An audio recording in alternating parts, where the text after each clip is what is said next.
कहानी की शुरुआत होती है एक इच्छाधारी नागिन से। इस इच्छाधारी नागिन को नागराज द्वारा यह आदेशित किया जाता है कि तुम 12 वर्षों तक नागमणि की सुरक्षा करोगी। यह नागिन जब उस नागमणि की सुरक्षा के लिए जाती है तो ऊपर से एक बाघ पक्षी जो कि एक तांत्रिक के वश में होता है इसके ऊपर आक्रमण कर देता है। यह बचने की पूरी कोशिश करती है लेकिन बच नहीं पाती। लेकिन उसी जगह पर एक परिवार पूजा पाठ कर रहा होता है। उसमें एक छोटी सी बच्ची होती है जो यह सब देख रही होती है। बच्ची इसको किसी तरह से बचाने का प्रयास करती है और बचा लेती है। उसके बाद बच्ची अपने माँ से बहुत ज़्यादा जिद करती है कि माँ, इसको हम लोग अपने घर ले चलें, लेकिन वो लोग मानते नहीं हैं और अंततः बच्ची से कहते हैं तुम इसको यहीं पर छोड़ दो। बच्ची उस इच्छाधारी नागिन को वहीं पर छोड़ देती है।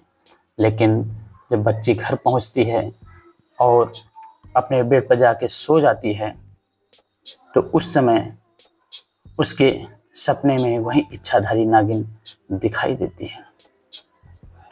फिर बच्चे की माँ और बच्ची दोनों साथ में होते हैं। इच्छाधारी नागिन अपनी व्यवस्था बताती है, तब जा कर के माँ और बच्ची उसको अपना लेते हैं और उसके पालन पोषण की पूरी व्यवस्था करते हैं। वह चोटिल होती है, उसको हल्दी का लेप लगाते हैं और हल्दी का लेप लगाने के बाद बच्ची उस इच्छाधारी नागिन को अपने पास रख लेती है, जैसा कि आप चित्र में देख रहे हैं। उसके बाद उस इच्छाधारी नागिन को वह बेटी रोज दूध ले जा कर के भोजन कराती थी।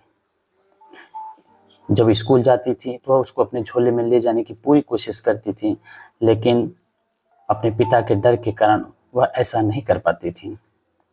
एक दिन जब वह उस इच्छाधारी नागिन को भोजन खिला रही थी, उसी समय उसके पिताजी सीढ़ियों से उतरते हैं और उसे ऐसा करते हुए देख लेते हैं।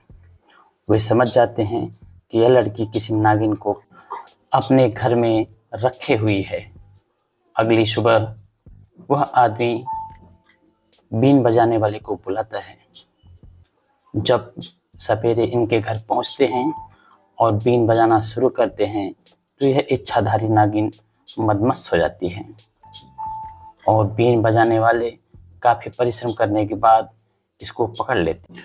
जब सपेरे इस नागिन को अपने साथ ले जाने की कोशिश करते हैं तो वह छोटी सी बच्ची अपने पिताजी से बार बार अनुरोध और विनती करती है कि पिताजी इस नागिन को छोड़ दीजिए, यह किसी का अहित नहीं करेगी, यह मेरे पास ही रहेगी।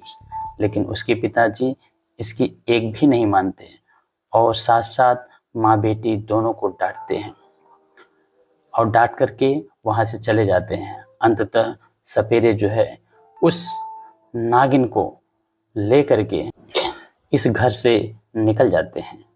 सपेरे नागिन को लेकर सीधे उस तांत्रिक के पास पहुंचते हैं।